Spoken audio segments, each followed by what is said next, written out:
The one time that I was a good advocate for myself during my diagnosis and recovery is by setting boundaries with the people around me. I think one thing cancer patients and survivors may run across are people around them who don't know how to handle their diagnosis and how to handle their recovery. And there ends up being this unspoken expectation that you would be the one to manage their emotions and manage how they're responding to the cancer that's happening to you. And I've had other cancer survivors kind of remind me of that, like, Annamaria, it is not your responsibility to handle how someone else feels about what's happening to you. And so very early on and throughout my journey, even to this day, I have to set that firm boundary of, I do not have the emotional capacity to handle what you're feeling about my experience. I still need to process my experience. So that's one way I was and continue to be a good advocate for myself.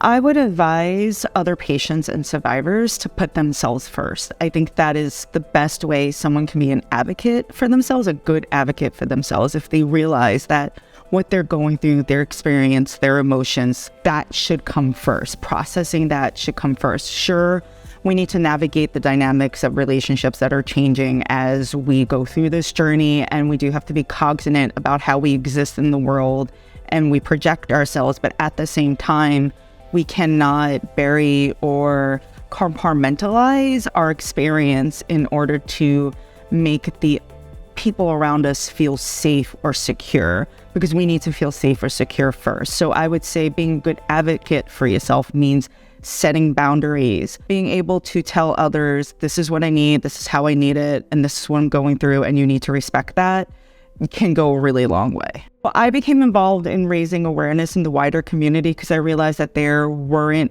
many stories of people like me out there that I could relate to. I was 37 at the time of my diagnosis. I was diagnosed with a rare form of an uncommon disease. My urologist is like amazing, and he understands me and my body and my kidney function and whatnot.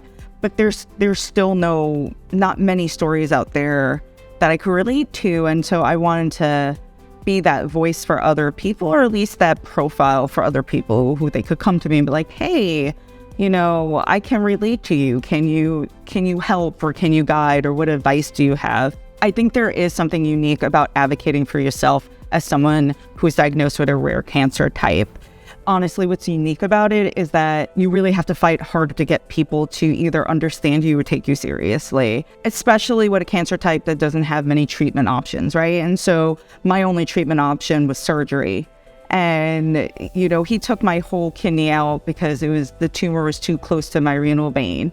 And so it wasn't one of those options where it's like, oh, we could do a partial and then we'll do radiation pills and kill whatever is there so we could keep most of your kidney. No, it's either we do a partial and we say, hey, let's see what happens, or we take it all out and hope for the best. And so people look at me and say, oh, you're fine. And it's like, well, yeah, the tumor's out, but you don't see the fights I have about my nutrition. You don't see the worry I have over my sodium content. You don't see the scan anxiety that I have every year, or even when there isn't a scan, just the anxiety I have about what my body's doing to me, or that cloud of cancer over you. And I know there's a lot of cancer patients that experience that as well. So it's not necessarily unique to us with rare cancer types. But when you have that lack of treatment compared to others, you have to fight harder to get people to understand that what you see on the outside is not the whole story.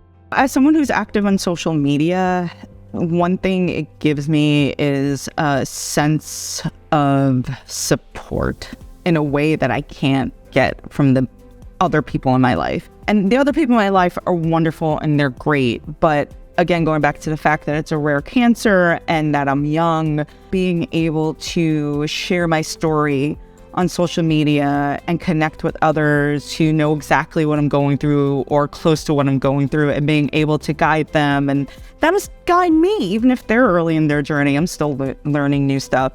It gives me a sense of support in those times where I might feel really alone. I think the best thing that a caregiver can do to advocate for a loved one is educate themselves first. When we think about advocacy, we think about it as kind of or generally think about it as an outward thing, right? Like you're raising your voice, you're pushing awareness. But sometimes advocacy can be internal and self-reflective because that makes you a better partner. Educating yourself first on what they're going through, not just on the disease, right? It's like when you hear educate yourself and they go straight, okay, let me learn about the disease.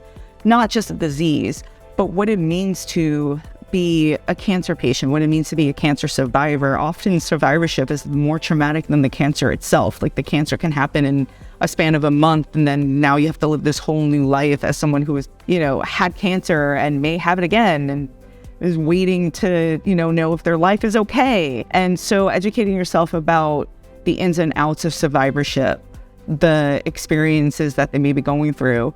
I think finding a support group for yourself, and not necessarily relying on the person with cancer to help you go through this makes you a good advocate for that person that you're caring for, because it's showing that you're taking care of yourself as well. Being a caregiver is very hard. And so you do need to take care of yourself as well. And you do need to make sure you're in a good space that you can have that capacity to take care of them emotionally, physically, financially, possibly. So I think those are some ways that you can be a good advocate. Being my own best advocate means standing up for myself, whether it's to the people around me, to my doctors, even to other, cancer survivors, because, hey, relationships are complex. Being a good advocate for myself means, again, setting those boundaries. It means being honest with myself about how I feel, not necessarily just with other people. I think first and foremost, being honest with yourself. Not trying to run away from those feelings, but giving them space. Being my own best advocate also means trusting my gut. So I think a lot of times we can, mix fear with instinct, and understanding the difference between the two can make it easier for you to know what you need to ask your doctor,